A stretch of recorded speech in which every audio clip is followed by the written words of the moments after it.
serta yang saya hormati para dosen, staf pengajar yang ikut berhadir pada sesi diskusi kali ini terkait ceklik BPOM, serta yang kami banggakan adik-adik rekan-rekan mahasiswa yang nantinya juga akan berdiskusi bersama dalam sesi ini.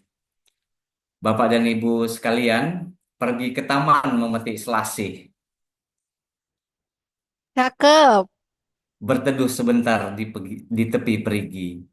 Kepada cakep. HKI Sumut kami ucapkan terima kasih. Akhirnya bisa memfasilitasi kita bertemu di pagi hari ini. Tepuk tangan untuk kita semua. Bapak dan Ibu sekalian, tadi sudah disampaikan. Sekali lagi perkenalkan, saya Tengku Awaludin, SPAM Apoteker. Saya lulusan dari Universitas Sumatera Utara, Fakultas Farmasi. Kebetulan memang dekat dengan Ketua HKI Sumut ya, yang saat itu juga alumni dari Fakultas BIPA USU. Jadi saya adalah adik kelasnya beliau yang memang sering berinteraksi di laboratorium dan lain-lain. Saat ini saya bekerja di Balai Besar POM di Medan sebagai Ketua Tim Sertifikasi di Balai Besar POM di Medan, Bapak dan Ibu sekalian.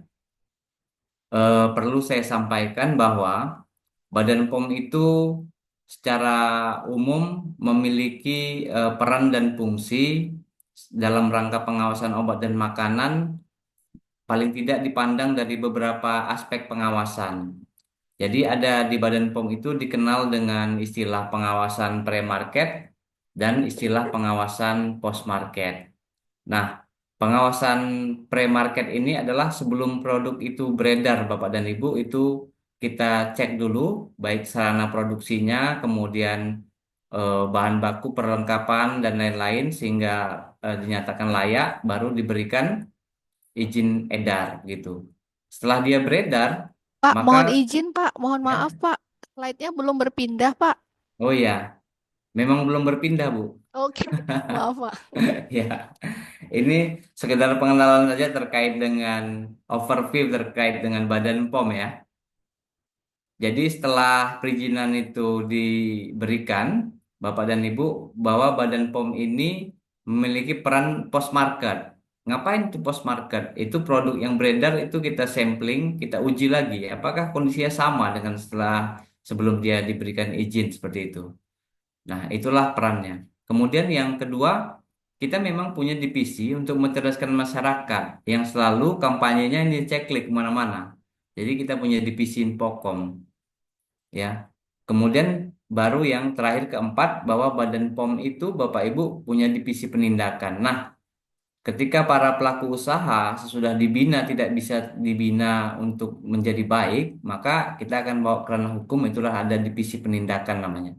Kira-kira supaya punya gambaran Badan POM itu seperti apa. Tuh. Selain itu juga kita punya laboratorium ya untuk melakukan tadi pengawasan post market namanya. Baik, karena pada pagi hari ini saya dimintakan oleh ketua memberikan materi terkait menjadi konsumen yang cerdas ya, supaya bisa terlindungi dari bahan kimia berbahaya dengan teknik BPOM. Nah, Bapak Ibu, di Indonesia undang-undang terkait dengan pangan itu namanya ada Undang-Undang Pangan nomor 18 tahun 2012 tentang pangan. Jadi eh, bahwa kondisi keamanan atau pangan yang aman itu apa? Jadi keamanan pangan itu adalah sebuah kondisi dan upaya yang diperlukan untuk mencegah pangan terhindar dari tiga risiko bahaya kimia ini, bahaya ini. Yang pertama biologis, yang kedua kimia, kemudian yang ketiga fisik, serta tidak dapat mengganggu dan merugikan kesehatan dan membahayakan kesehatan, serta tidak bertentangan dengan agama, keyakinan, budaya masyarakat, sehingga aman untuk dikonsumsi. Nah, dari perspektif undang-undang pangan ini, Bapak Ibu, saya kira cuman di Indonesia lah yang mencantumkan klausul tentang serta tidak bertentangan dengan agama dan keyakinan. Oleh karenanya, maka eh, izin ataupun sertifikasi halal itu sudah mulai menjadi mandatori kan di Indonesia. Kenapa? Karena di Undang-Undang Pangan dijamin, dijamin agar makanan-makanan itu memang tidak bertentangan dengan keyakinan. Maksudnya apa Bapak Ibu? Maksudnya bukan tidak diperbolehkan makanan yang tidak halal itu diperdagangkan. Nah, ini perlu saya sampaikan. Kalau makanan yang tidak halal boleh nggak terdaftar di Badan POM? Boleh? Ya, ya. Siapa ini yang mau bersuara ini? Adik-adik mahasiswa. Kalau makanan yang non halal, apakah itu boleh didaftarkan di Badan POM? Lalu saya cek aja ini siapa ini pesertanya ya.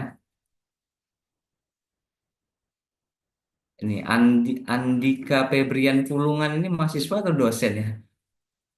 Bapak Andika, hadir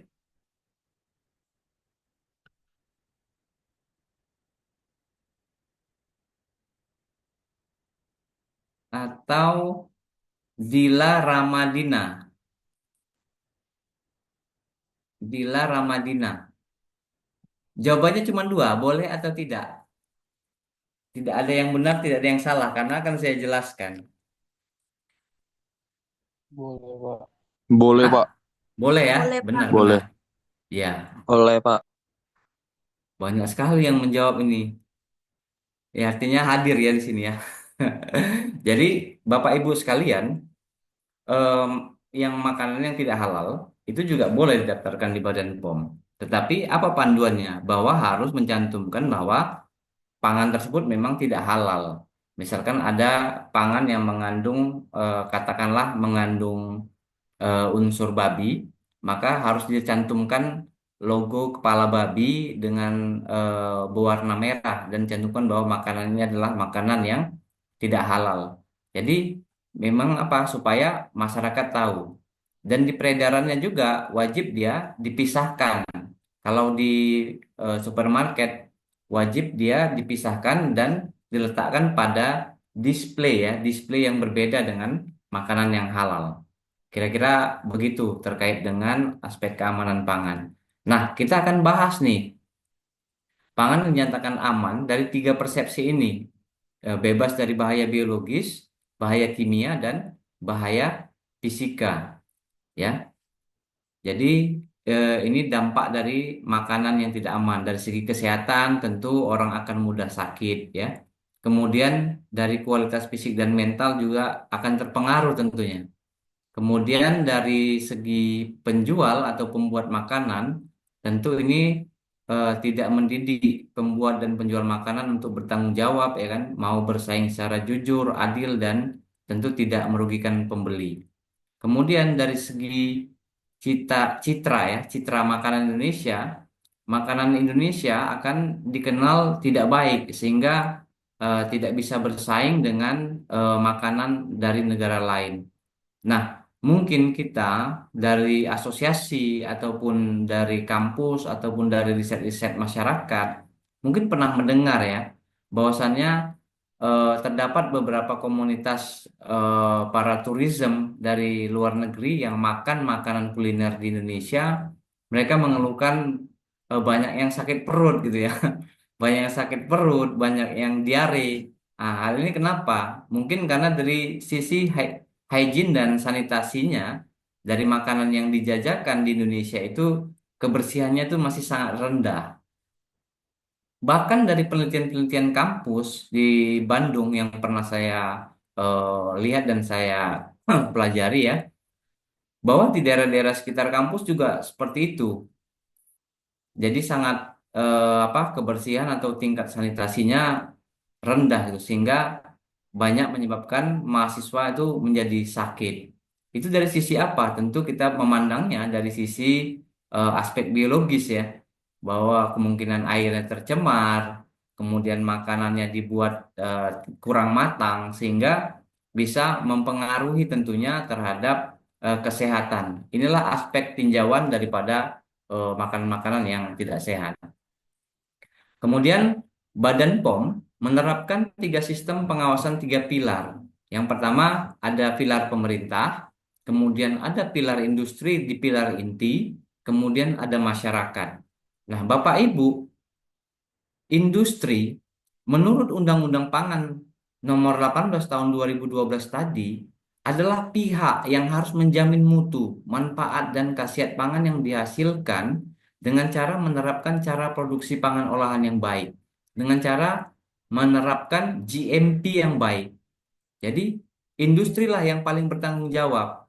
Mau dia industri makanan, industri kosmetik, obat tradisional, obat, industrilah ada di pilar pertama yang harus menentukan bahwa produk yang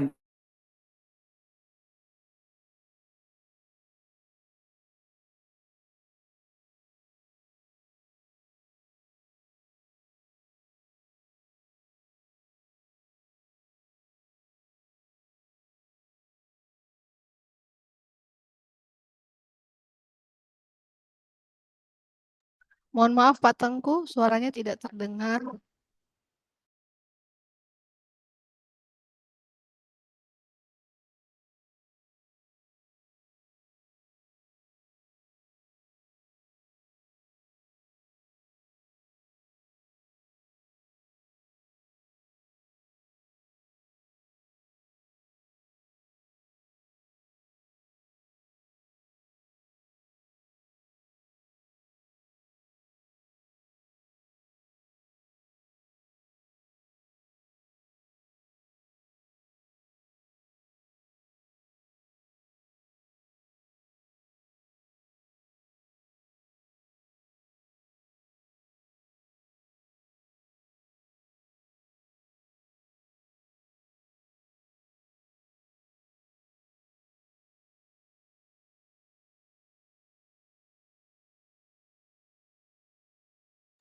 Mohon maaf Bapak Ibu, adik-adik mahasiswa peserta webinar, sepertinya ada kendala jaringan lagi nih dari narasumber kita. Selagi menunggu informasi dari kami, sertifikat akan dibagikan kepada peserta setelah kegiatan selesai paling lama H+2 ya Bapak Ibu, dan itu akan ada daftar hadir. Nah, dari situ akan kami kirimkan melalui email yang terdaftar. mohon maaf Bapak Ibu, terlempar lagi ini, saya akan share screen lagi ya. Iya Pak.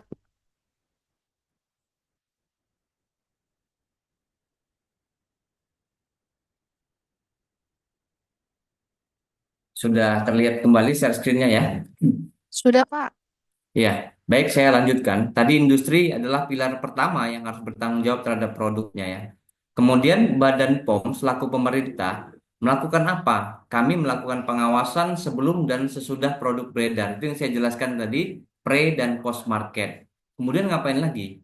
Bahwa pemerintah membuat regulasi-regulasi yang tentunya nanti harus dipatuhi oleh pelaku usaha sebagai guideline ya, sebagai guideline supaya mereka itu bisa melakukan hal-hal yang dapat mencegah terjadinya hal-hal yang tidak diinginkan. Kemudian ada pilar ketiga, Bapak Ibu. Pilar ketiganya adalah masyarakat. Masyarakat apa? Masyarakat harus dicerdaskan dalam rangka memilih produk pangan dan pangan yang akan dikonsumsi, produk apapun, pangan, obat tradisional, kosmetik, ya kan, suplemen kesehatan, supaya mereka ini punya bekal yang cukup untuk memilih produk-produk yang beredar di pasaran. Dengan itulah makanya Badan POM menciptakan atau mengkampanyekan yang namanya ceklik ini supaya masyarakat punya bekal yang cukup. Dan saya bilang tadi bahwa Badan POM punya divisi khusus namanya bidang informasi dan komunikasi yang setiap hari mereka melakukan kampanye lewat medsos ya, kemudian pergi ke daerah-daerah sampai ke pelosok-pelosok untuk melakukan sosialisasi bagaimana masyarakat yang ada di desa-desa sampai daerah-daerah di daerah-daerah kabupaten kota semuanya bisa tersebar informasi terkait dengan cara memilih makanan, obat, obat tradisional, kosmetik yang aman. Nah, dari sisi pengawasan yang dilakukan masyarakat, kalau ketemu makanan yang tidak standar, ya kan, kemudian kosmetik yang tidak memiliki izin edar, kemudian harus melakukan apa? Nanti di akhir sesi saya akan share adalah ada hotline yang disediakan oleh Badan POM dalam rangka untuk memberikan akses pelaporan dari masyarakat kalau memang ketemu produk-produk yang tidak standar. Nah, jenis-jenis bahaya tadi ini sudah saya sampaikan. Tiga jenis bahaya ini, eh, mikroba tadi kita sudah bicara panjang lebar tentang kondisi pangan jajanan. Kemudian risiko bahan kimia ini contohnya apa? Nanti kita akan bahas. Kemudian benda asing ini adalah partikel-partikel yang kemungkinan masuk ke dalam makanan disengaja ataupun tidak disengaja. Misalkan ada pasir ya, kemudian potongan-potongan kayu, batu ya, atau rambut sendiri juga merupakan benda asing. Tidak usah jauh-jauh. Misalkan kita beli sarapan ya, sarapan kita mungkin kalau Bu Rabiah biasa beli apa Bu? Lontong atau nasi gurih Bu? Lontong, Pak. Ini contoh ya, bukan mendiskreditkan. Kita bisa biasa beli sarapan. Biasanya benda asing yang paling sering kita jumpai apa Bu? Rambut ya Bu ya. Iya, Pak, pernah kejadian. Saya beli. Itu contoh benda asing, itu contoh saja, contoh kecil bahwa itulah contoh benda asing. Jadi kalau guyonannya Bu begini, kalau kita jumpai rambutnya warna hitam, berarti yang membuat makanannya masih muda gitu. Kalau yang kita jumpai rambutnya sudah putih, berarti yang buat nenek-nenek ya Bu Rabia ya. Jadi kalau yang jumpanya rambutnya hijau gimana Bu? Dipertanyakan juga itu apa ya, Pak? Dipertanyakan, berarti anak muda yang mental gitu ya. Baik-baik.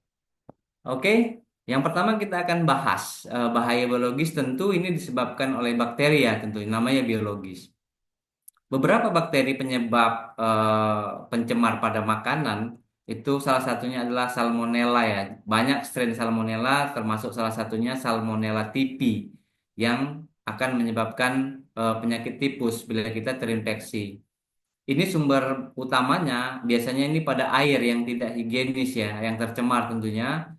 Kemudian daging sapi atau daging unggas yang proses penanganannya tidak sesuai.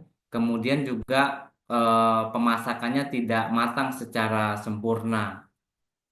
Kemudian yang selanjutnya adalah disentri ya, disentri ataupun kolera yang disebabkan oleh Shigella dysenteria ataupun Vibrio cholera ya.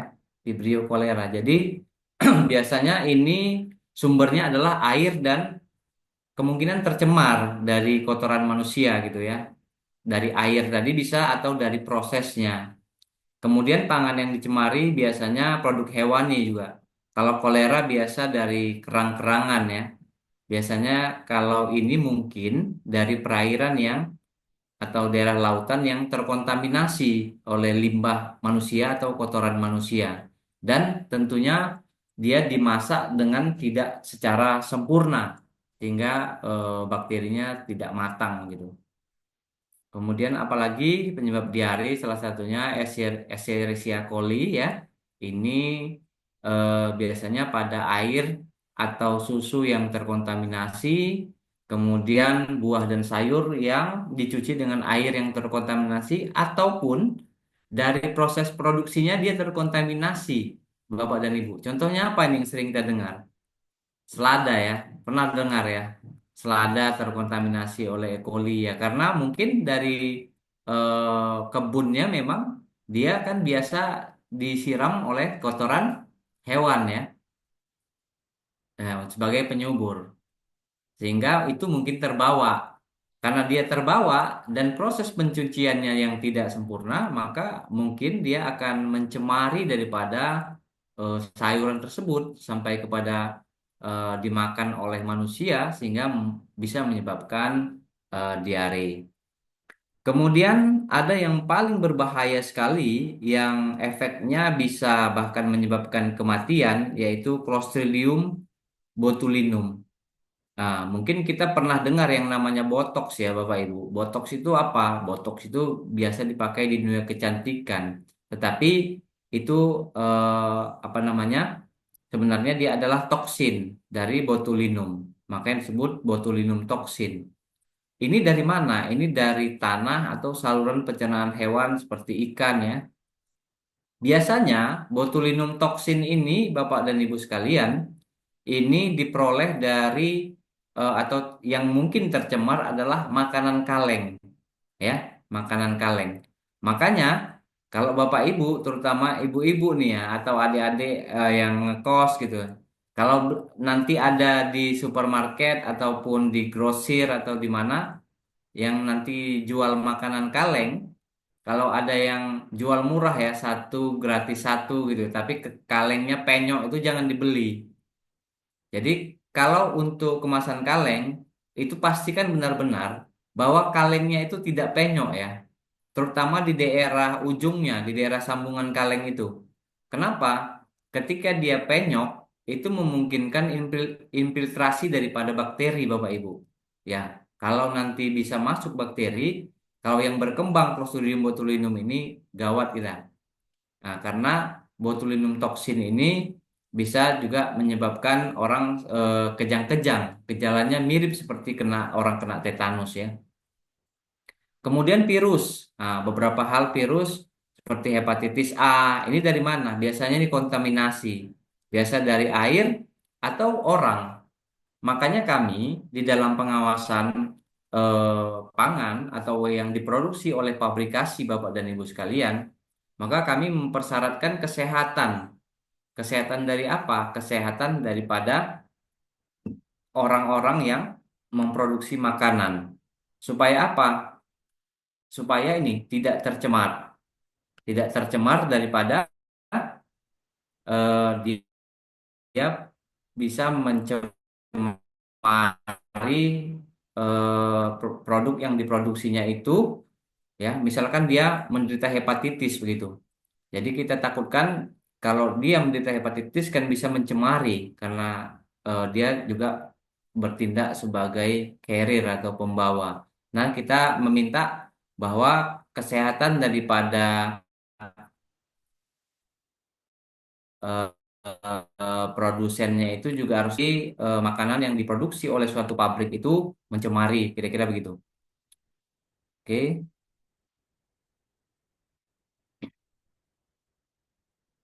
Mohon maaf, share screen-nya tidak bergerak.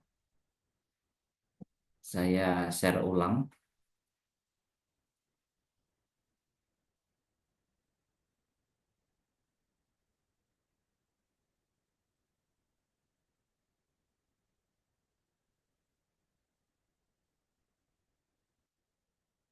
Sudah kelihatan kembali ya, Bu Rabia ya?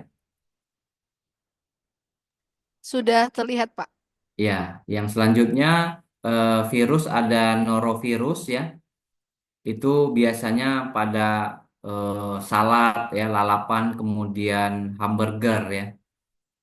Ini juga biasa terinfeksinya oleh para pembuatnya. Nah, sehingga kebersihan ini sangat penting sekali.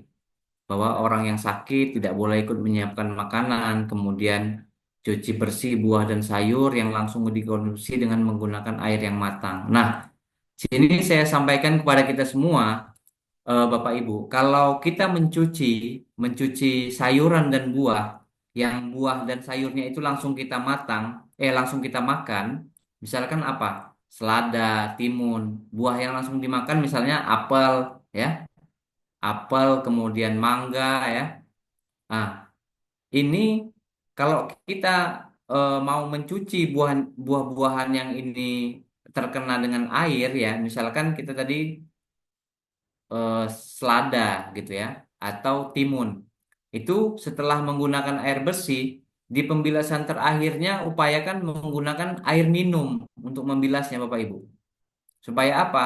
Supaya kalaupun ada sisa-sisa bakteri yang masih ada di buah dan sayur tadi maka dia akan terbuang dan terbilas oleh air yang standarnya air minum. Pokoknya terserah kita apakah air yang kita masak atau air dari kemasan ya terserah. Tapi yang penting cucilah dia dengan air yang matang untuk makanan-makanan seperti sayur dan buah yang langsung kita makan. Tetapi kalau akan dimasak lagi, misalkan kita mau sayur sawi ya Bu Rabia, sayur sawi, sayur kol, itu kan kita cuci. Itu boleh pakai air bersih saja karena dia akan kita masak. Nanti tentu bakterinya akan mati. Kemudian ada juga protozoa yang menyebabkan penyakit. Contohnya tokso. Nah, ini dari kucing ya biasanya ya. Tokso. Nah, ini juga harus kita hindari. Kemudian ada beberapa parasit. Beberapa parasit, contohnya ada di Trichinella spiralis. Ini biasanya konsumsi dari daging babi yang setengah matang ataupun kurang matang. Ini mungkin dia ada di sana nih parasit ini. Kemudian ada juga parasit dari jenis Anisakida. Anisakid ini konsumsi cumi-cumi atau makanan laut yang tidak matang. Makanya kalau kita memasak cumi-cumi ataupun dari hewan laut, yang pertama bahwa simpan dia ya ikan mentah dalam kondisi beku kalau kita simpan di freezer yang baik gitu ya dalam kondisi beku. Kemudian hindari konsumsi seafood yang mentah karena memungkinkan ini. Kemudian selanjutnya masak sampai matang artinya suhunya harus lebih dari 70 derajat Celcius supaya parasit ini juga bisa mati ya. Kemudian kita akan lihat faktor-faktor apa saja yang membuat bakteri tumbuh. Yang pertama, dia punya makanan ya, terutama yang protein tinggi seperti daging, ikan, tadi ya, susu dan lainnya. Ini sangat suka ditumbuhi oleh bakteri. Kemudian suhu. Suhu bakteri tumbuh itu suhu 5 sampai 60 derajat. Nah, di bawah 5 derajat itu biasanya suhu kulkas yang bawah ya. Di suhu itu biasanya suhunya 4 derajat, maka bakteri berhenti untuk bertumbuh. Nah, makanya dia tidak bisa bertumbuh. Maka salah satu gunanya itu kalau kita ada makanan, misalkan kita masak apa berlebih, kita bisa simpan dalam wadah tertutup di dalam kulkas. Tapi dalam bukan artinya ya Bapak Ibu, bukan artinya kulkas itu jadi tong sampah ya. Ada makanan sisa ya kan, kita simpan di kulkas, nanti kita makan lagi. Sebenarnya konsepnya tidak begitu Bapak Ibu. Dari sisi food safety yang saya pelajari dari Master Chef yang ketika pelatihan di Bogor pada saat itu, eh, sebenarnya konsepnya ketika makanan ini dalam jumlah banyak, jadi bukan bukan artinya kita makan kemudian sisanya kita simpan di kulkas. Tapi dari awal kita sudah prediksi, oh ini tidak habis, ya, maka kita bagi dua wadahnya. Yang satu untuk langsung kita makan, kemudian yang satu lagi bisa kita simpan kalau kita berniat untuk menyimpannya lebih daripada 1 hari, maka kita simpannya di freezer, ya, dalam kondisi beku dia. Karena kalau kita simpan lebih dari 1 hari di kulkas bagian bawah, di pendingin biasa, tidak di freezer, maka dia akan rusak. Itu memang didesain tidak lebih dari 1 hari sebenarnya untuk penyimpanan di situ. Tapi bukan makanan yang bersisa tidak habis. Itu tadi saya bilang konsepnya. Maka dari awal kita sudah pisahkan. Nah, nanti ketika kita mau mau makan baru kita panaskan kembali makanan yang tadi. Ya, ini mungkin banyak ya di antara kita yang menyimpan makanan sisa ya, Bapak Ibu. Sebenarnya itu di konsepnya. Kemudian tingkat keasaman ada beberapa asam. Kemudian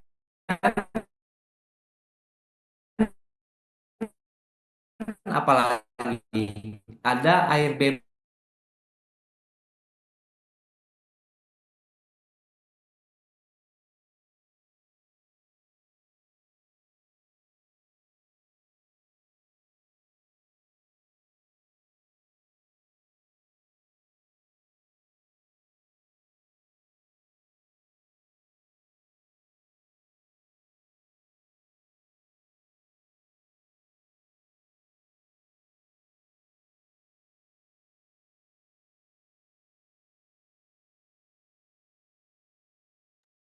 Baik, Bapak Ibu peserta webinar, adik-adik mahasiswa, selagi menunggu Bapak Tengku untuk bergabung kembali, Kami persilahkan untuk menuliskan pertanyaan jika ada pertanyaan yang akan kita diskusikan.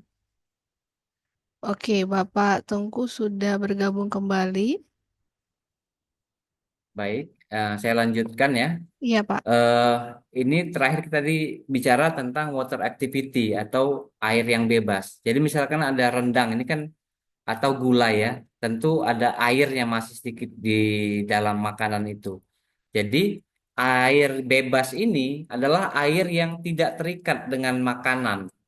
Jadi air yang tidak terikat dengan makanan ini, air inilah sebenarnya yang digunakan oleh bakteri untuk hidup.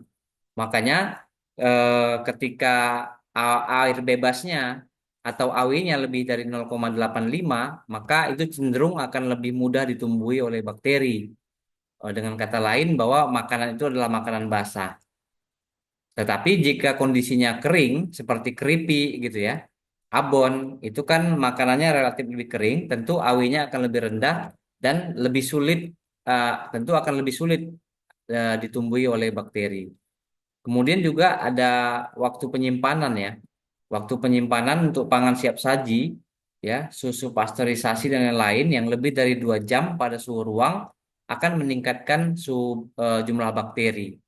Ini artinya apa? Ketika kita minum susu pasteurisasi, tahu ya susu pasteurisasi yang jalan-jalan ke Brastagi, pernah itu minum beli susu di Brastagi ya? Nah, itu jenis susunya pasteurisasi. Nah, itu kalau sudah kita buka, kita minum, ya, kemudian kita bawa aja ke Medan. Sampai di Medan rasanya sudah asam kan? Itu artinya bakteri sudah bertumbuh. Kenapa? Karena bakteri setiap 15 menit kan membelah ya, membelah menjadi 2 kali lipat dari jumlah semula. Oke, ini kita lihat bagaimana cara penanganan atau pencegahan bahaya biologi. Yang pertama tentu beli panganan dengan kemasan yang tidak rusak. Seperti saya bilang tadi, kalengnya bagus ya. Jangan beli kaleng yang penyok seperti ini. Kemudian konsumsi pangan tentu yang segar ya, tidak rusak ya. Kemudian beli pangan siap saji yang disimpan dalam wadah yang tertutup nih. Nah, tertutup. Saya kita beli makanan di pinggir jalan, upayakan dia yang ditutup dengan plastik karena tidak berlalat ya, tidak kena debu gitu. Kemudian pilih makanan berkuah yang masih dalam kondisi panas. Nah, misalkan bakso tuh harus dalam kondisi panas, jangan kondisi dingin. Kemudian beli pangan di tempat tentu yang bersih ya, kita pilih di tempat yang bersih. Kemudian selanjutnya beli dari penjual yang sehat dan bersih. Kita maka lihat dulu penjualnya ini bersih enggak gitu ya. Oke, itu dari bahaya biologi. Nah, sekarang kita akan membahas dari sesi bahaya kimia ya, dari chemical. Apa aja yang mungkin sebagai kontaminan? Yang pertama, BTP. BTP itu adalah bahan tambahan pangan yang melebihi ambang batas. Contoh, ada pemanis, ada pewarna, kemudian ada pengawet, dan ada penguat rasa. Nah, bahan tambahan ini memang secara aturan diperbolehkan kalau dia sudah punya izin edar Badan POM, digunakan untuk pembuatan makanan. Tetapi jumlahnya harus sesuai dengan takaran ya, Bapak Ibu. Misal contoh saya sebutkan, kalau pewarna berapa sih kadarnya? Pewarna itu maksimal 70 ppm ada di makanan. Nah, itu memang harus diuji laboratorium ya, nggak bisa dilihat-lihat gitu. Harus kita cek.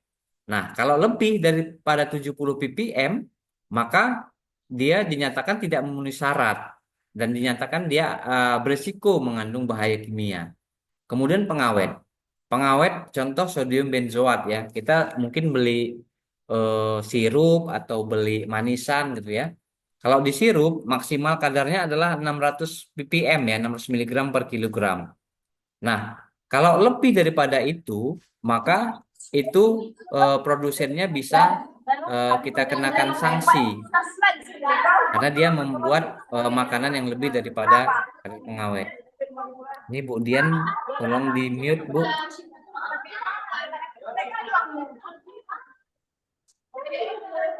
Kemudian ciri pangan yang menggunakan BTP berlebihan. Halo Bu Dian, apakah bisa di mute? Iya, Pak. Di Oh, mute Bu, ya. peserta ya. Iya, baik, Pak. Oke. Kemudian ciri bahan pangan yang menggunakan BTP berlebihan. Ya, rasanya tentu akan muncul rasa sepat, ya kan? Kemudian yang akan menggetarkan alat pengecap kita, ini kita curigai dia mengandung benzoat berlebih, ya. Kemudian apabila timbul apa namanya? Rasa pahit setelah mengkonsumsi, kita juga bisa mencurigai bahwa itu juga mengandung pemanis berlebih kalau muncul rasa pahit. Contohnya kalau misalnya kelebihan pemanis siklamat dan pemanis sakarin. Selanjutnya ini mungkin mengandung bahan kimia yang dilarang. Kita sudah sering ya dengar pewarna tekstil, rodamin B, metanyl yellow ya. Nah, mungkin masih ada yang mencemari makanan dengan ini, tetapi untuk wilayah Sumatera Utara dalam 2 tahun belakangan ini jumlahnya sudah sangat kecil sekali yang menggunakan daripada pengawet-pengawet tekstil ini karena memang Badan POM sangat gencar ya turun untuk termasuk ke sekolah-sekolah, termasuk juga ke daerah-daerah untuk memantau langsung masih ada nggak yang menggunakan metanyl yellow dan rodamin B ini. Kemudian formalin begitu juga. Ini biasanya Dinas Kesehatan yang melakukan pengecekan ini dan Ketahanan Pangan ngecek ya ke pasar-pasar mereka mengecek mie-nya mengandung formalin enggak. Kemudian tahunya atau ikannya gitu ya. Mereka punya alat test kit namanya, rapid test kit yang langsung ngecek tuh. Kalau memang mengandung formalin nanti dia akan berwarna biru test kitnya.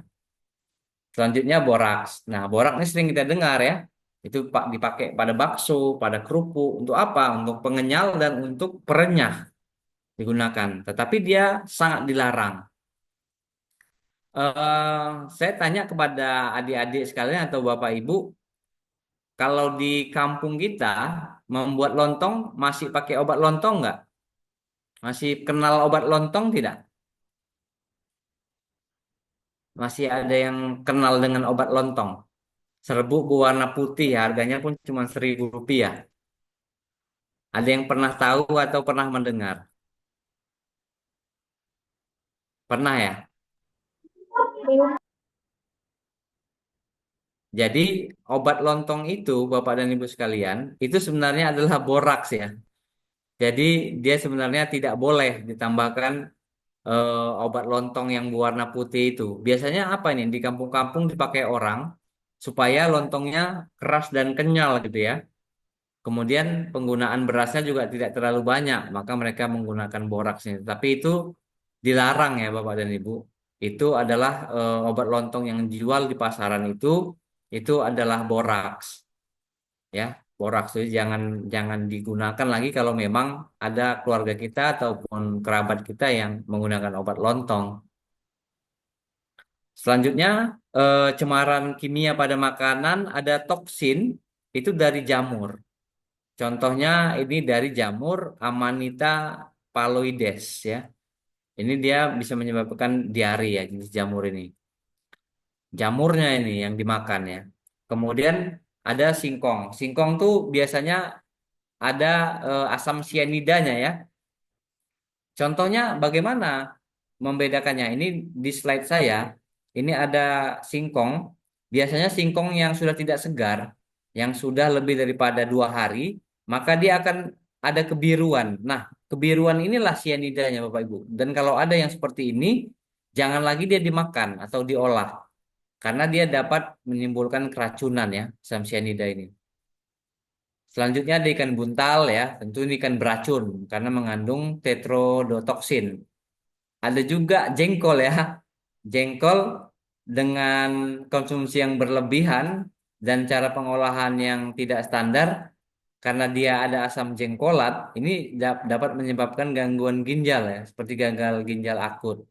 Ini tentu uh, kalau dikonsumsi dalam jumlah yang berlebihan dan tentunya dengan proses yang tidak standar. Kemudian yang keempat, cemaran logam beracun. Ada kadmium, ada timah. Ini tentu dari limbah, dari air ya, dari tanah. Ini bisa tercemar. Kemudian ada logam berat ya, ini dari polusi asap kendaraan. Kemudian ada merkuri ya, tentu ini dari lingkungan. Contoh ikan ya bisa saja ikan itu tercemar oleh merkuri, mungkin karena perairannya tercemar juga begitu. Timbal ini apa yang sering kita temukan dalam kehidupan sehari-hari. Nah, adik-adik kalau beli gorengan pinggir jalan, ya upayakan misalkan pembungkusnya jangan pernah mau dengan menggunakan kertas koran atau kertas yang sudah dipakai dengan ada tulisannya ya.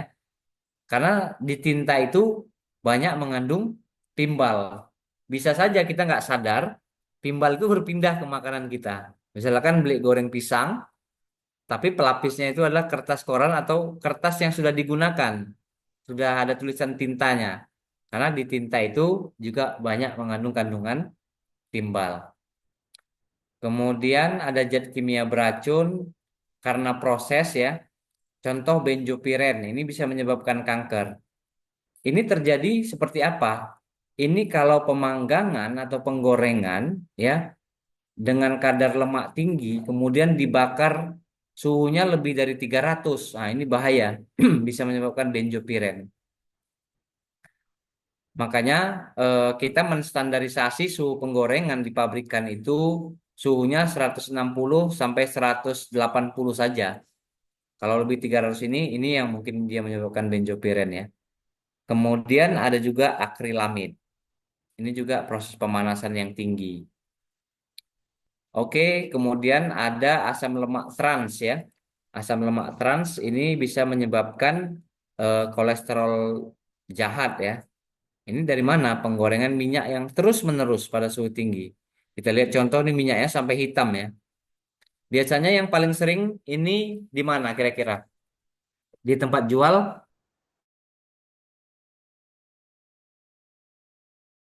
Gorengan ya, Pak?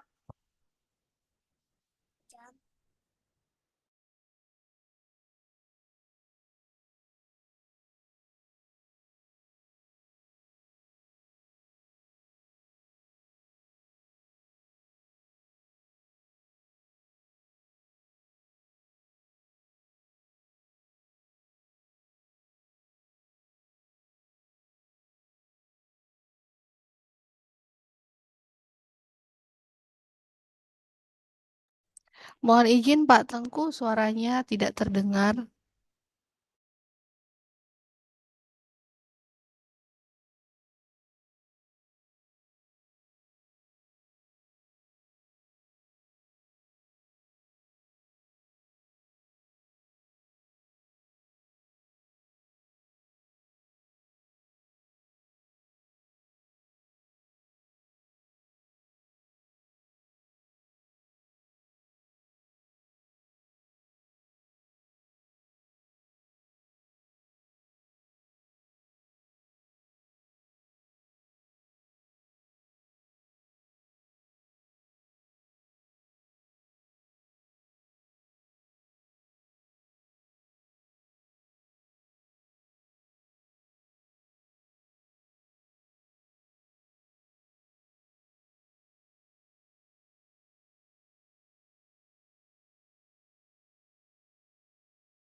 Baik, Bapak Ibu peserta webinar, mohon maaf kita masih menunggu Pak Tengku untuk bergabung kembali. Untuk daftar hadir nanti pada saat sesi tanya jawab kita bagikan ya Bapak Ibu.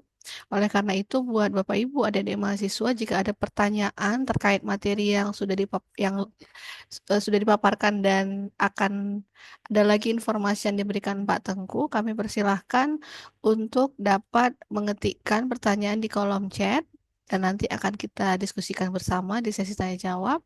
Atau juga kami akan mempersilahkan nanti berdialog langsung kepada narasumber.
Bagaimana pengendalian yang terakhir ini adalah terkait dengan aflatoksin.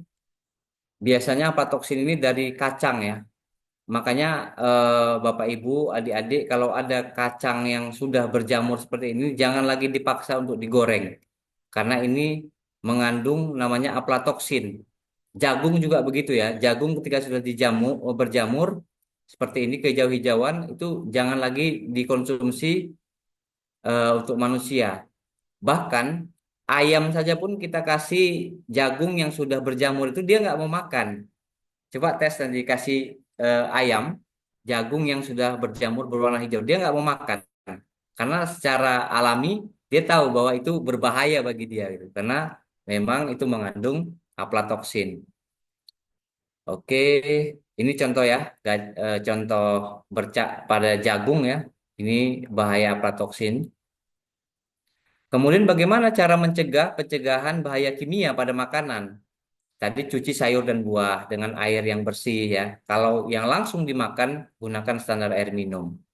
Kemudian formalin ya, kita harus pastikan bahwa makan makanan itu tentu kita bisa lihat kalau dia sangat tahan ya, lebih daripada 1 hari mie ini dibiarkan, maka kita akan ragu bahwa dia mengandung formalin. Dan ketika kita cium, dia berbau agak pedas, itu biasanya formalin. Kemudian simpan ya bahan pestisida, deterjen di tempat yang aman, jangan sampai anak-anak salah gunakan. Banyaknya jenis deterjen yang berwarna merah, berwarna biru ya, mungkin bisa salah gunakan, maka simpan dia di tempat yang aman. Kemudian kemasan juga yang kontak dengan pangan, tentu harus kita cek, jangan lagi gunakan kresek hitam seperti ini. Ini untuk melapisi pangan ya, karena ini sangat tinggi logam beratnya. Kemudian juga styrofoam. Styrofoam jangan untuk makanan yang panas ya. Tetapi kalau kita ada makanan yang panas, maka upayakan lapisi dia dengan daun ataupun plastik tahan panas seperti plastik PP seperti itu untuk melapisinya. Kemudian jangan gunakan koran seperti yang saya sampaikan tadi. Terakhir kita akan bicara bahaya fisik. Nah, ini contoh rambut, kerikil, serangga mati, kemudian tusuk gigi ya. Mungkin ada ini bisa masuk. Yang paling sering adalah rambut pada makanan kita. Yang lain apa? Yang lain kerikil. Biasanya ini dari bahan baku yang tidak bersih. Ya, ini contoh untuk yang cemaran fisik. Bagaimana menghindari bahaya fisik? Tentu yang pertama, pekerjanya menggunakan pakaian kerja ini kalau industri ya. Kemudian tidak menggunakan peralatan makan yang kondisinya ini rusak seperti ini. Contoh juga kuali, dia mungkin kualinya ini sudah berkarat seperti itu. Itu mungkin menyebabkan bahaya kimia ya, selain daripada bahaya fisik. Selanjutnya terkait obat tradisional, saya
obat tradisional.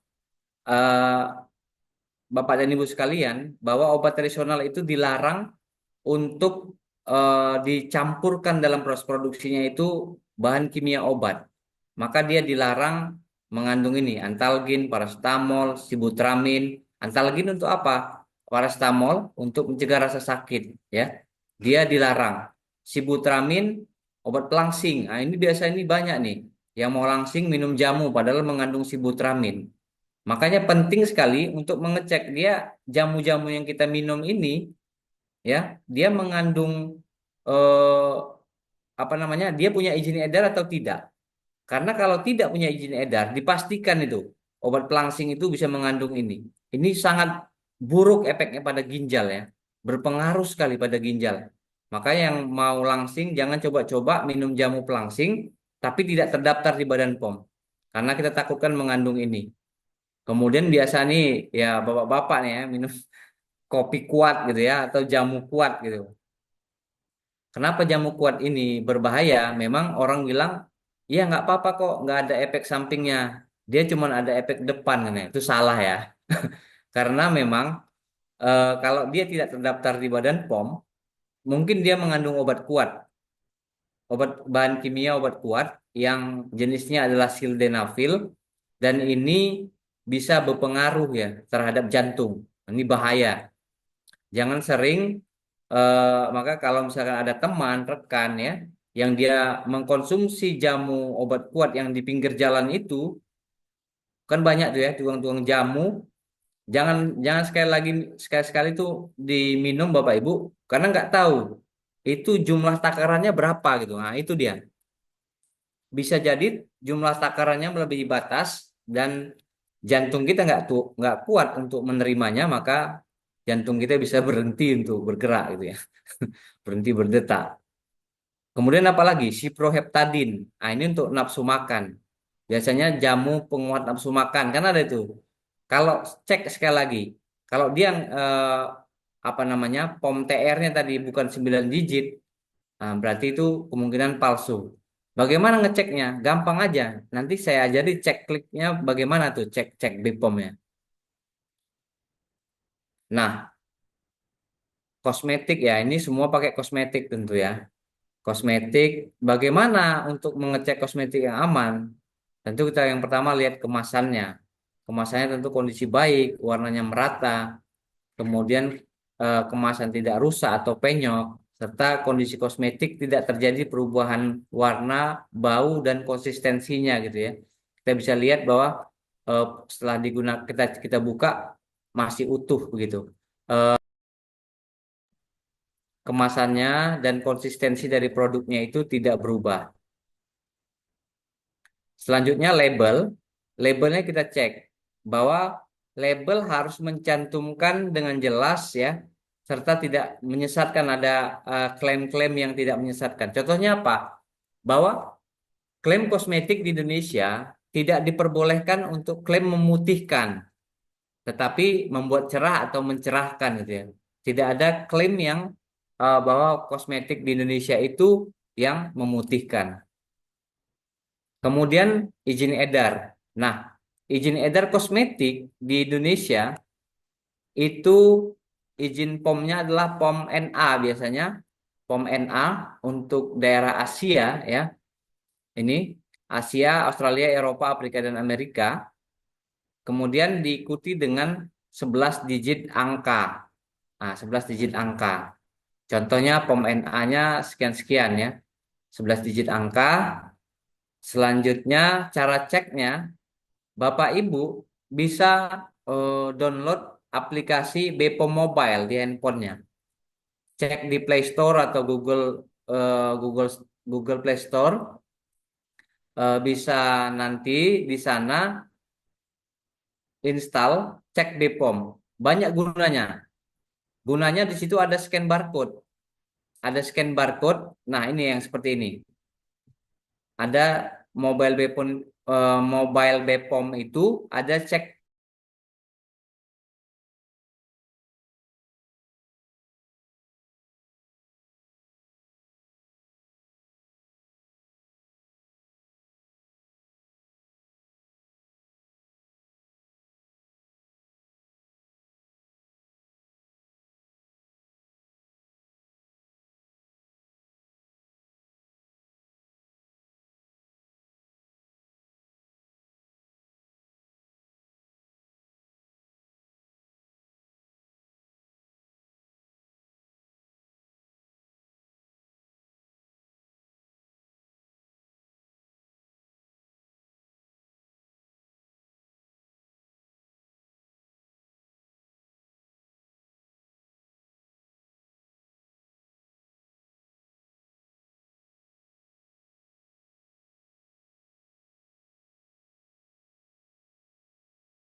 Sedikit lagi ya, Bapak Ibu sekalian, ini materinya.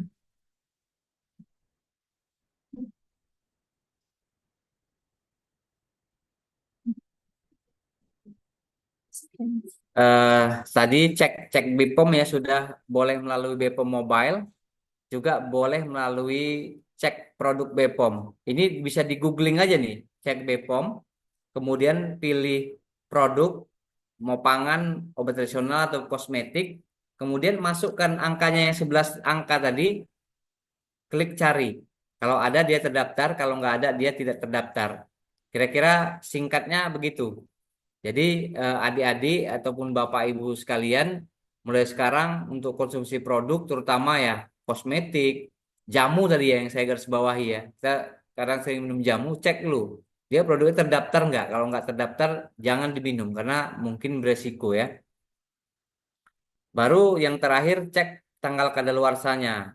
Nah, tentu ini gampang ya kita cek ini masih aktif atau tidak. Kalau sudah lewat tanggal kadaluarsa, ini jangan digunakan lagi. Kemudian klaim kosmetik yang tidak boleh ini ya, tidak boleh pernyataan yang seolah-olah dia untuk mencegah suatu penyakit. Kemudian tidak mengandung nama bahan, ya. Kemudian tidak mengandung bahan yang dilarang dalam kosmetik. Ini tentu tidak boleh mengandung bahan kimia yang dilarang, tentu merkuri ya. Kemudian menjanjikan hasil mutlak seketika. Contoh bisa memutihkan dalam 2 hari gitu ya. Nah, itu klaimnya tentu itu klaim yang menyesatkan. Kemudian tipsnya juga jangan tergoda oleh iklan ya. Kemudian membeli di tempat resmi. Misalkan Kalau obat ya langsung beli di di apotek ya. Kalau obat harus resep harus di apotek. Kalau obat bebas beli di toko obat, swalayan atau minimarket resmi ya. Kemudian kalau online pastikan dia di website yang resmi yang tentu memiliki rating yang baik. Jangan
baik Bapak Ibu sekalian, ini mungkin terakhir saja ya. Apa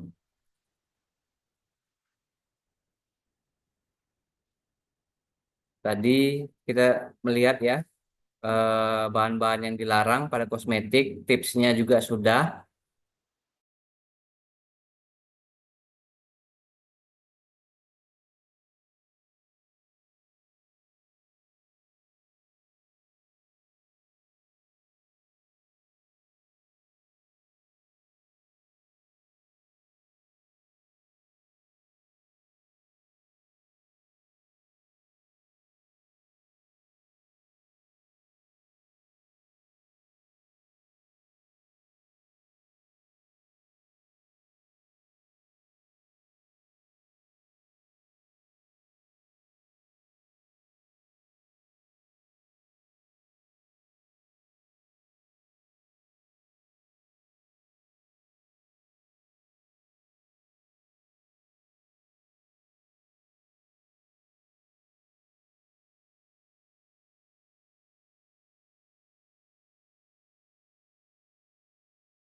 Nah, terakhir ya, bagi Bapak Ibu, adik-adik sekalian, apabila ada menemukan hal-hal yang mencurigakan ataupun tidak tidak sesuai ketentuan, seperti apa yang saya sampaikan tadi, bisa menyampaikan di apa namanya di hotline kita ya, di hotline pengaduan masyarakat di sini 0811 60 60 533.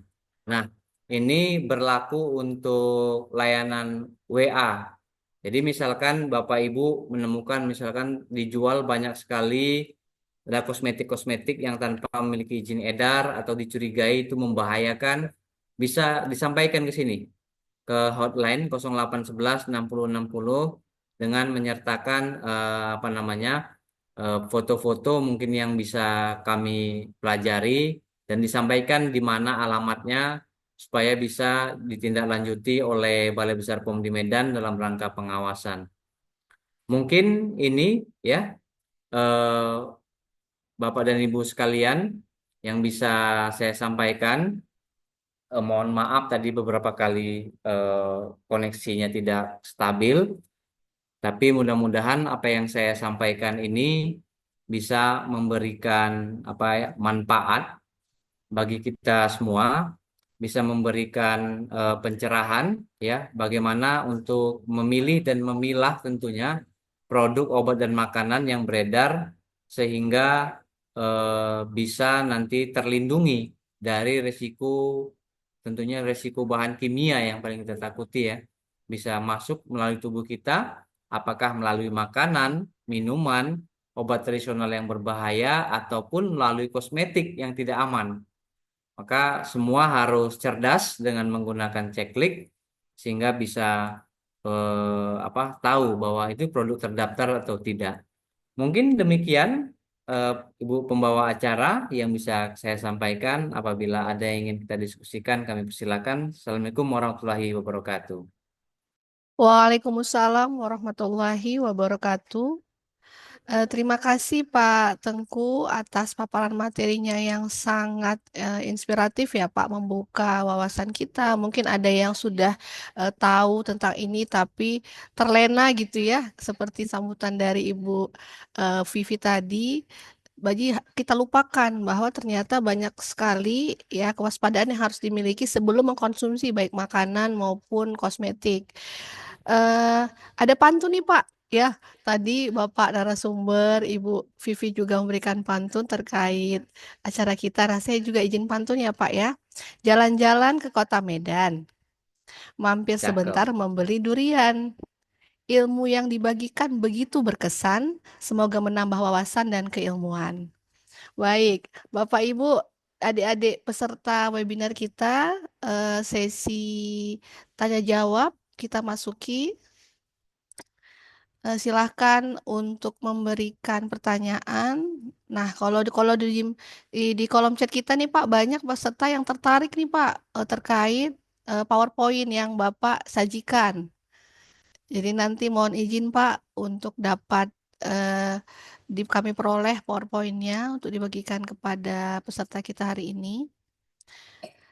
Kami persilahkan kepada Bapak Ibu peserta webinar, adik-adik mahasiswa, kita masuki sesi tanya jawab. Jika ada yang ingin, pasti banyak lah yang ingin bertanya karena ini langsung mewakili hari-hari kita ya, langsung bersinggungan dengan kehidupan kita sehari-hari. Kami persilakan untuk raise hand secara langsung, berdialog langsung dengan narasumber kita atau juga bisa menuliskan di kolom chat terkait pertanyaannya. Pak, izin nih, lagi nunggu teman-teman peserta webinar, adik-adik mahasiswa bertanya. Saya boleh nanya nih ya, Pak ya. Silakan Bu.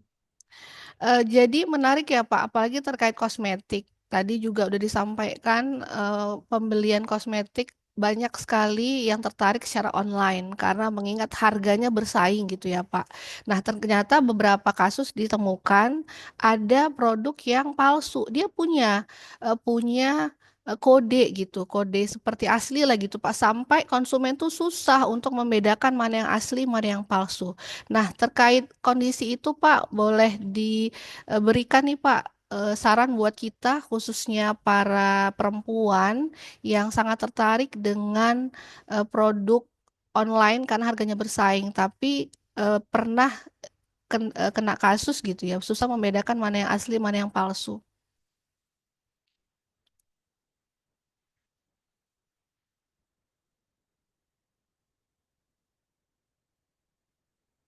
Kemudian ini udah ada nih dari mahasiswa, ada mahasiswa Santriani Zega, mahasiswa dari PSKM jurusan Kimia Unimed 23B. Beliau menuliskan tadi ada 3 pilar pengawasan. Nah, yang ingin Zega tanyakan adalah bagaimana produk kosmetik, masih kosmetik lagi nih Pak, karena memang kita sangat gencar ya dengan tergiur begitu dengan banyaknya produk kosmetik. Nah, jadi ada produk kosmetik yang mengklaim terdaftar. Nah, ini mirip sama pertanyaan saya berarti nih Pak. Di BPOM bisa tersebar luas, padahal ternyata tidak terdaftar. Apakah ini menunjukkan kurangnya pengawasan? Wow, pertanyaannya langsung ya ke BPOM. Apakah ini bukti dari kurangnya pengawasan dari pemerintah atau kurangnya komitmen dari industri dalam memastikan produk yang beredar itu aman? Kemudian apa ya langkah konkret yang bisa diambil agar kejadian seperti ini tidak terulang? Baik, terima kasih Zega. Kami persilahkan kepada, oh ternyata masih terlempar nih Bapak Tengku dari layar kita. Kita tunggu dulu ya, Bapak Ibu, adik-adik peserta webinar.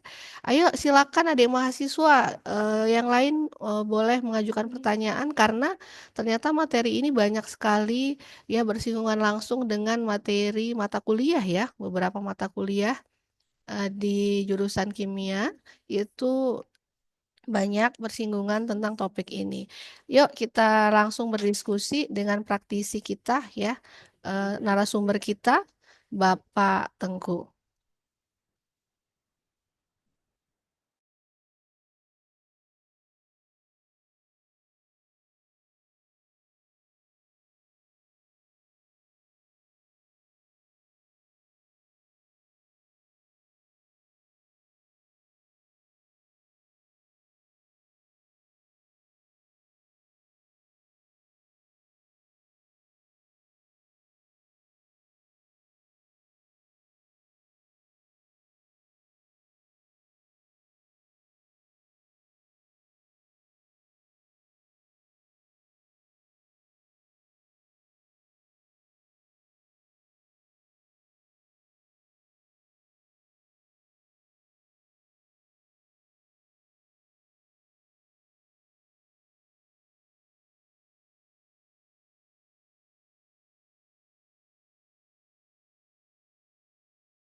Oke, sorry tadi saya sudah menangkap pertanyaan dari Bu Rabia. Bagaimana kalau yang di online tuh kita tergiur ya, harganya murah. Nah, itu juga salah satu indikator ya. Salah satu indikator Bapak dan Ibu bahwa kenapa kok bisa jadi murah sekali. Padahal itu di pasaran resminya itu harganya tidak segitu. Makanya tadi kan sudah sempat di paparan saya jangan tergiur harga murah begitu. Makanya itu salah satu indikasi sebenarnya untuk menarik menarik konsumen. Ya bisa aja namanya murah ya pasti terindikasi dia palsu begitu. Apalagi itu bukan dari eh, laman laman agen penjualan yang resmi ya daripada apa ya apa namanya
Iya, ini Pak Nenggolan untuk absensinya setelah sesi tanya jawab ya Pak.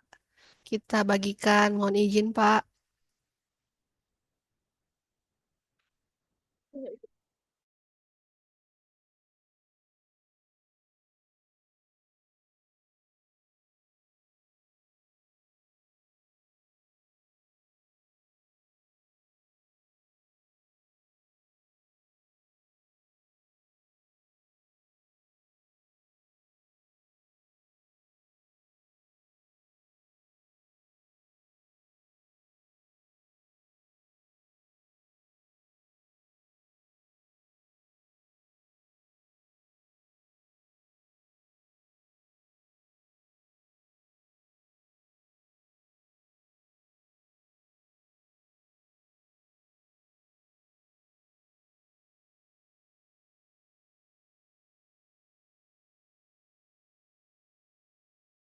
Baik, Bu Putri, mungkin sepertinya eh, di tempat saya jaringan ini sangat terkendala. Mungkin itu saja yang bisa saya. Baik, iya Pak. Ini ada juga nih pertanyaan dari adik-adik mahasiswa Pak terkait eh, kosmetik yang diklaim terdaftar di BPOM ya. Eh, Padahal dia tidak terdaftar tapi sudah tersebar luas. Nah, pertanyaan dari Zega nih Pak. Apakah ini menunjukkan kurangnya pengawasan dari pemerintah atau kurangnya komitmen dari industri dalam memastikan produk yang beredar itu aman? Nah, langkah konkretnya apa ya Pak kira-kira?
Halo, Bu Rabia. Iya Pak, suaranya sudah terdengar kembali Pak. Iya, jadi itu mungkin salah satu petunjuk ya, seperti Iya, saya sampaikan tadi terkait dengan di mana dijual dan ba- baik Pak, dia izin Pak. berbeda signifikan dengan pada Baik, Pak, ini Iya. izin Pak, ada pertanyaan nih di kolom chat dari Santri Yani Zega, Pak.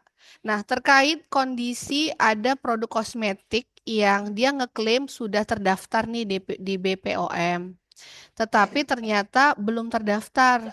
Nah, kondisinya produk tersebut sudah beredar di masyarakat. Apakah kondisi ini menunjukkan kurangnya pengawasan dari pemerintah atau kurangnya komitmen dari industri dalam memastikan produk yang beredar aman? Nah, kira-kira solusinya apa ya, Pak, sebagai langkah konkret agar kejadian itu tidak terulang?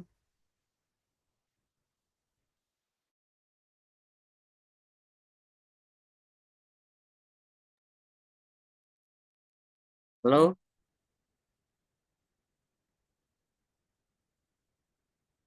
Halo, Bu. Suara Iya, saya Pak. terdengar. Suara saya terdengar, Pak. Putus-putus ya?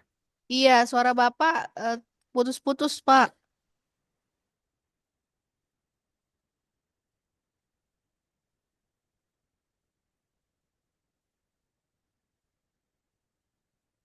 Halo, Bu. Halo, Pak. Nah, ini suara Bapak terdengar, Pak. Oh, terdengar ya. Jadi itu tadi Bu yang saya sampaikan bahwa kosmetik ini kan,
jadi Bu Rabia, untuk produk yang terdaftar di Badan POM itu adalah sesuatu yang mutlak ya, karena kalau produk tidak terdaftar itu tentu melanggar Undang-Undang Kesehatan.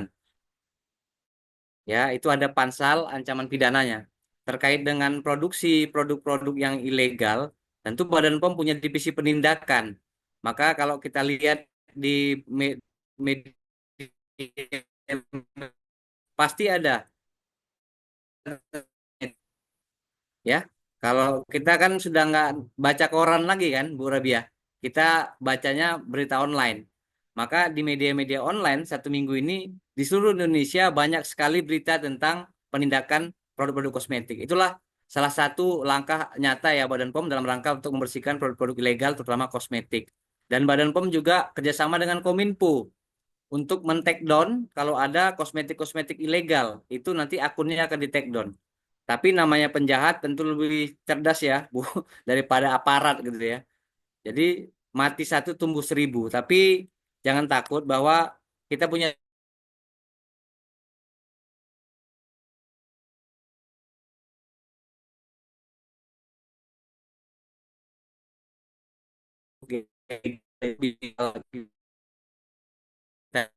itu Bu. Baik, terima kasih Pak Tengku atas jawaban untuk pertanyaan saya dan Zega.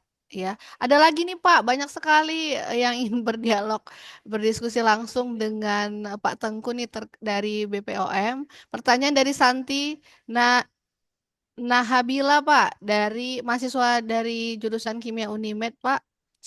Saya ingin bertanya tata cara kinerja BPOM yang banyak banyak produk yang sudah terdaftar, tapi tiba-tiba saja produk itu ada kasus bahan-bahan yang berbahaya. Kandungannya yang over dan sebahagian. Apakah pemeriksaan BPOM terhadap salah satu produk itu dilakukan sekali saja atau secara rutin? Nah, karena banyak Pak produk-produk yang awalnya tuh bagus, dapat izin, nah tiba-tiba itu tadi lama-lama dia kurang bagus. Nah, sehingga banyak masyarakat kurang peduli dengan produk yang terdaftar di BPOM akibat berita miring tersebut. Nah, jadi terdaftar di BPOM tapi kualitas barang tidak baik. Nah, itu mohon penjelasannya, Pak.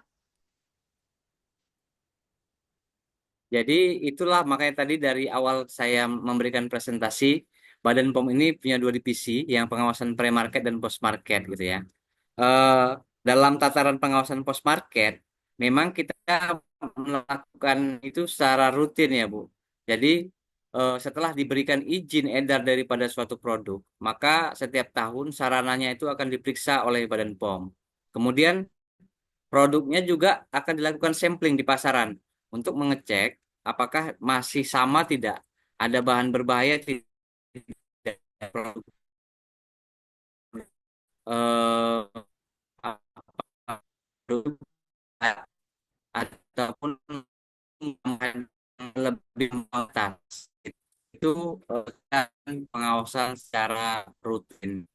Tetapi memang tentu saja eh, bisa selesaikan jumlah tugas dan jumlah personil, kita hanya di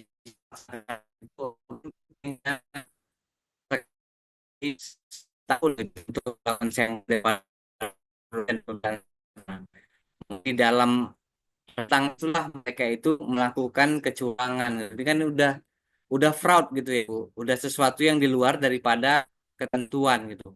Nah, apabila nanti di pasaran ataupun ditemukan memang produknya melebihi batas, maka itu akan menjadi ranahnya penindakan untuk dituntut secara pro justisia bahwa mereka melakukan pelanggaran hukum begitu.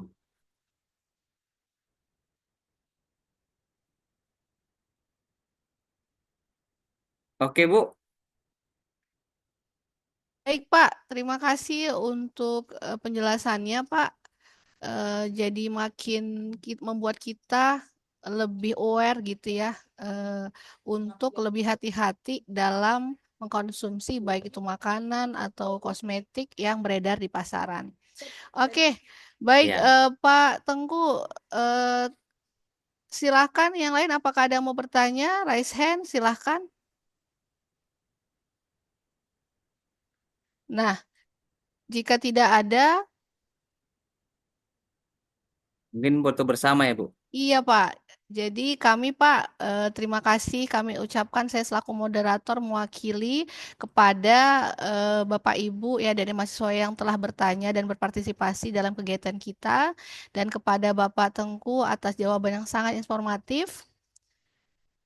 Nah, baik Pak, sebelum sesi foto bersama, ini ada ucapan terima kasih ya Pak melalui pemberian sertifikat Pak. Ini sertifikat kami berikan kepada Bapak Tengku Awaludin S.Farm APT atas partisipasi Bapak sebagai narasumber dalam webinar dengan tema menjadi konsumen yang cerdas dan terlindungi dari bahan kimia berbahaya dengan cek klik BPOM. Terima kasih Pak untuk paparan materinya dan kegiatan diskusinya. Ya, sama-sama, Bu. Baik, baik kita masuk ke acara selanjutnya untuk sesi foto bersama. Silahkan Bapak Ibu, adik-adik mahasiswa untuk open cam. Ya, kita akan melakukan foto bersama.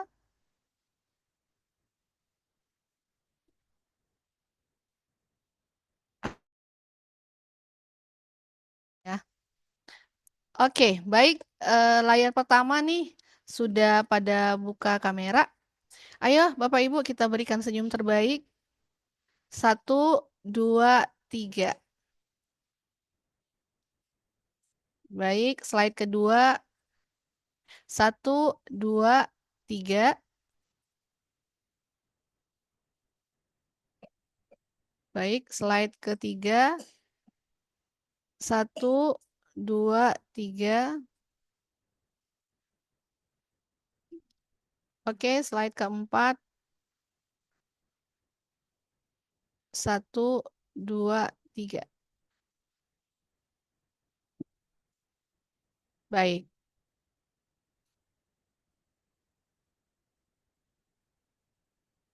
Hadirin yang kami hormati, kita telah sampai di penghujung acara. Terima kasih atas partisipasi aktif dari seluruh peserta.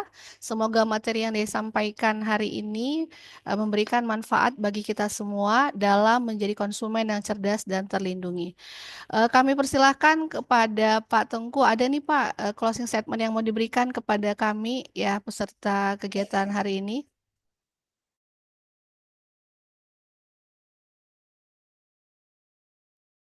Ya, baik. Terima kasih, Bu, ya.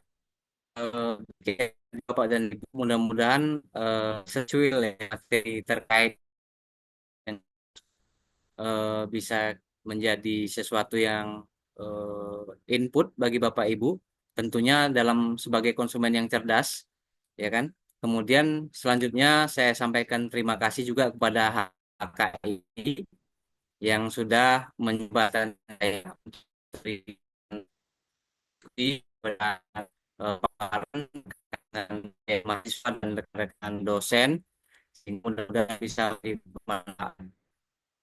Mungkin untuk selanjutnya kalau ada pertemuan Bu, bisa turun, Bu, karena saya terkait dengan kegiatan selanjutnya kita muka muka secara langsung. Saya ucapkan sekali lagi terima kasih kepada HKI. Mudah-mudahan selanjutnya bisa melaksanakan kegiatan-kegiatan yang lebih tepat sasaran, misalkan terkait dengan berbagai aspek-aspek peran dan fungsi dari perguruan tinggi, utamanya yang ada tentunya kaitannya dengan Badan POM. Ya, ini memberikan kemanfaatan ya di universitas, bagi mahasiswa dan tentunya bagi masyarakat. Ini kan kesalahan, mohon maaf saya apabila dalam penyampaian sesi materi ini banyak sekali kendala teknis yang terjadi dan atas apa yang saya dapat itu saya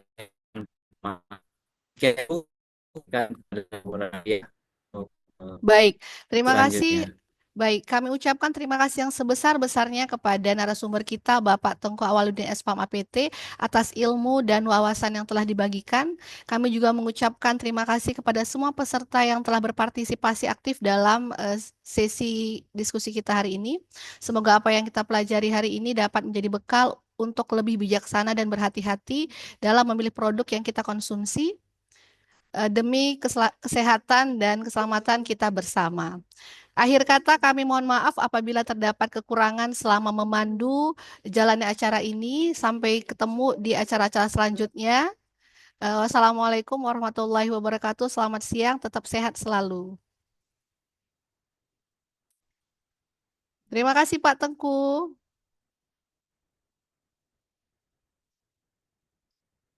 Baik, Bapak Ibu, absensi sudah kita bagikan ke chat, silakan diisi dan untuk sertifikat akan kita bagikan kepada peserta yang mendaftar sesuai pilihan untuk e-sertifikat.